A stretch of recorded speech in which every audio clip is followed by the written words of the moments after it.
Okay, so good afternoon and welcome to this podcast called Voices for Change, podcasting about the SDGs. Maria, did you already know about the Sustainable Development Goals, No. SDGs? Oh. If so, please tell us how and when you first started hearing about them. No, I have never heard about the Sustainable Development Goals until today, but I'm really happy that we learned them because I think it's really important for our development as respectful citizens. Fantastic. And why is it important to you to know about these Sustainable Development Goals? It's important to develop new sustainable goals in order to combat climate change. It's important to reinforce large buildings to avoid the risk of collapse. That's great. And how have you learned today to contribute towards achieving any of these goals? I have learned that there are 17 different goals which are important. They are important because you can understand how people and cities can be more sustainable. Fantastic. Thank you very much. Thank you very much, all of you. And we continue with this podcast called Voices for Change. What ideas have you included in your project logo? In your project logo, we include the SDG with in the middle the flag of our three countries with the word Erasmus Plus and Heroes. That sounds fantastic. And which ones do you think, out of these SDGs, which ones do you think are the easiest ones and why? I think the SDG, responsible consumption and reproduction, can be most easily solved. This is something both individuals, companies and governments can work together on. For example, in the Netherlands, we now have bottle deposits. As a consumer, you pay extra for glass and plastic bottles, but the companies give you back your money when you return them. Then the bottles get recycled. Wow, it sounds excellent. Fantastic. Thank you. Thank you very much. Good afternoon. How are you guys? Good. Good. Thank you. Okay, my first question is for Mike. Mike, can you tell us what the Marina Park project is about? The project is about having more trees in the area instead of buildings, making a green lung for the community. Thank you. Okay, question number 2 for David. Today you have worked on Sustainable Development Goals number 11, Sustainable Cities and Communities. So how do you think the environment in our cities could be improved? For environmental friendly city, we think electric car charging stations are important. Okay, thank you.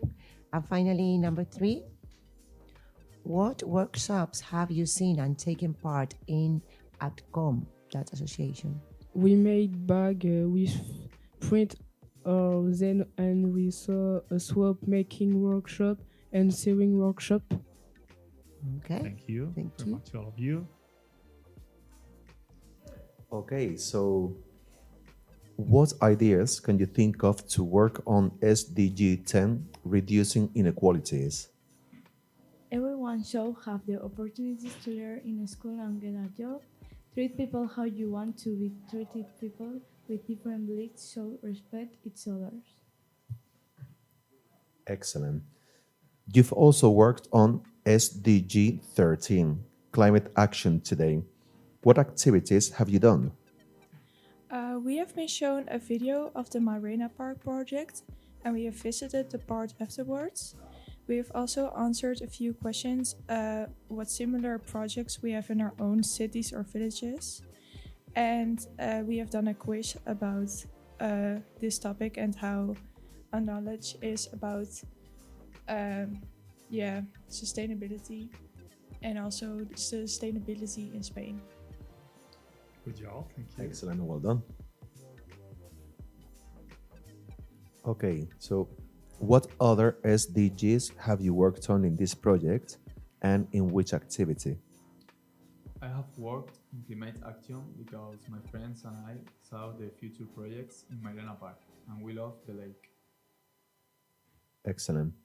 And of all the activities that you've done today, which one did you find the most interesting and why? For me, the more interesting activity was when we went to visit APCOM because they are very good person and have a big heart. Thanks. Thank you. So today we visited the natural area called Fuentes del Marqués. What do you think of the visit and what interesting facts were shared with you? In our opinion, it was a beautiful forest with a lot of different animals that we saw. We saw, for example, multiple squirrels and a lot of birds. Only the part they were still creating was a little bit boring because the trees hadn't grown yet. And the small spring water river winding through the forest was quite refreshing. Thank you. And how do you find working in groups with students from different countries? In my opinion, work with students from different countries helped me to learn new languages and their cultures and how different it is to ours. All right. Okay, one question for you. Where is the Roman forest and what have you learned about it? The Roman forest is in Cartagena, in the outskirts. We can see some Carrasco pine trees and lavanda, sponsored by European Union. Okay. Thank you. Good, thank you. And now another question. How was your experience visiting Cartagena? We like it. There were lots of trees, but they were still growing. We liked the buildings in the city center too and the Roman theaters. Okay, well done. Thank you very much. Thank you. Okay, so please tell us, how did people build in ancient times? Most of the structures were made out of marble. They were built using great techniques to avoid collapsing of the buildings, done with bare hands. And what materials did they use? The people used marble, which is a strong rock made out of multiple types of rock. It was used a lot in that time. Other building materials were different types of wood, which caused ancient deforestation. Fantastic. And what can we learn from them today? I learned in infrastructure of the Cartagena city, a monument of Roman history, such as the Roman Theatre or the port. Fantastic. And do you think that working together makes it easier to achieve the SDGs that you've been working with this week? Yes, in my opinion, I think it's easier because we can get some ideas from other students from other countries and we share our own ones. Fantastic. Thank you very much. Thank you, Samuel and Raúl. You're welcome.